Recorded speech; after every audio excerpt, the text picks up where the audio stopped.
my stop motion animation evaluation. So for my survey monkey analysis, what genre do you think this stop motion short falls under? For this question, there is a tie between the facts whether the stop motion falls under social realism or romance, and with only 0% for family. I understand the tie as the story is about the first date and it has a heavy content of social realism in it.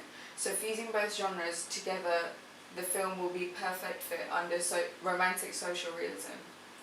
Majority of the participants have said that due to its realism from settings, amateur actors to real-time pace, though the principal route is said to be the concept of the story.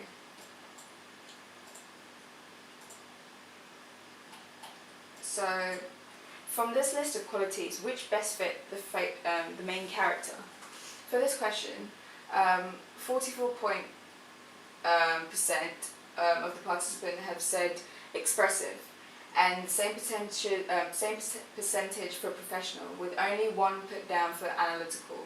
The fact that majority of the participants have gone for expressive and professional is very boosting, in a way that it was my first time trying out stop motion animation, and I found it quite tricky to express the emotions and atmosphere visually. But in fact the actors were very expressive, which allowed the audience to understand the concept of the short. So for the next question, how much did you enjoy watching the film?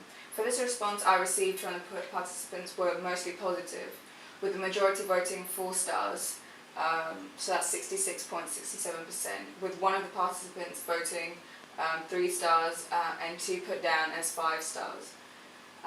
Looking at the response, I'm very happy with the majority of the outcomes, keeping in mind that this is my first time practicing short film animation. So for a review and feedback analysis, I put down 3 questions.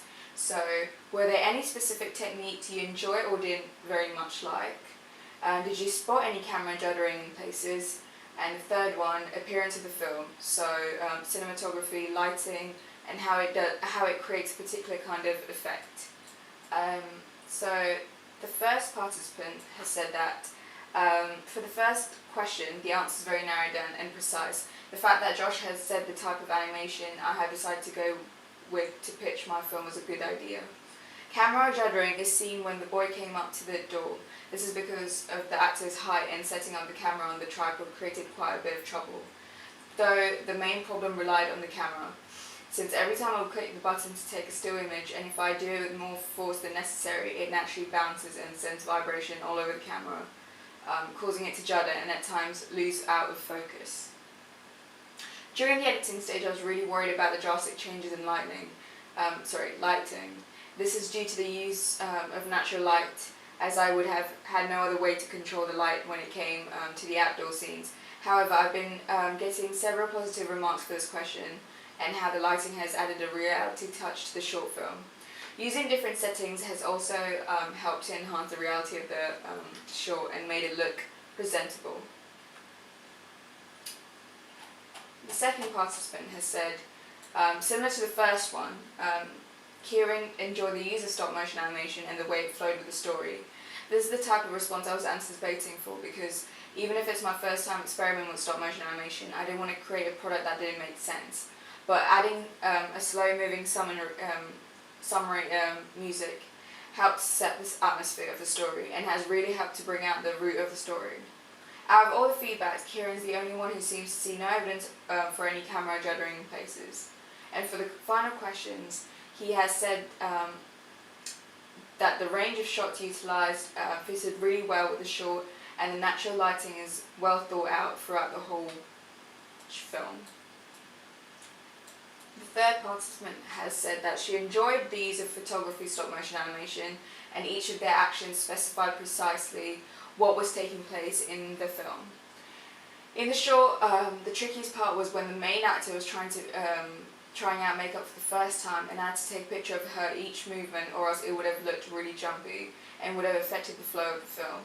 She liked that the focus was remained on the main character when applying the makeup, and she also sympathises with how time consuming it would have been. The feedback for the second question completely opposes to the previous feedback given by Kieran, since Yasmin has found out several camera juddering from after 3 minutes into the film.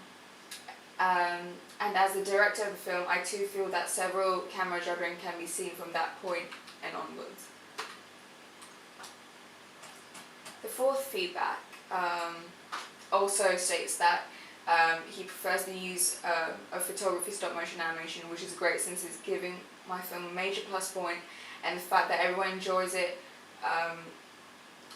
gives it more of a chance to get recognized by other individuals. This scene caused a lot of errors, and due to the shortage of the film, I didn't have time to reshoot. But so far hasn't been heavily criticised or pointed out a lot. The scene was shot late evening, meaning that there wasn't much natural light to use, and using flash made it look really different to the other images. So I decided to use the room light to back up the natural light. This is when she was looking through the magazines, but it didn't turn out the way I wanted it to, but I was able to lighten it up a tad bit more during the editing stage on iMovie. For the third question, Harry has said that the overall visual of the film is very realistic and natural, as well as the cinematography. The lighting utilised to create a natural effect with enhanced the visuals of the film. The final participant, Amber, has given me a detailed feedback, and for the first question she has mentioned about the style of filming and enjoyed the assortment of shot sizes and angles, including underlying themes of realism in the plot and location. So many pros for the specific techniques used. For the second question, she has said that the scene with the matriarchal character presenting the protagonist with the makeup wipes had a few camera judders, but it wasn't incredibly visible. For the final question, that refers to the appearance of the film, this includes cinematography, lighting, and the effect it has created. She has stated the common utilizations of close-ups and panning shots in the scene, which generates a unique kind of cinematography. Out of all the participants, she has stated the lighting shifting in some cases, which has given me more options when reviewing feedbacks and allowing me to justify each point, whether if it's a negative or a positive feedback. And this is my focus group video that will be on YouTube. And this is the end.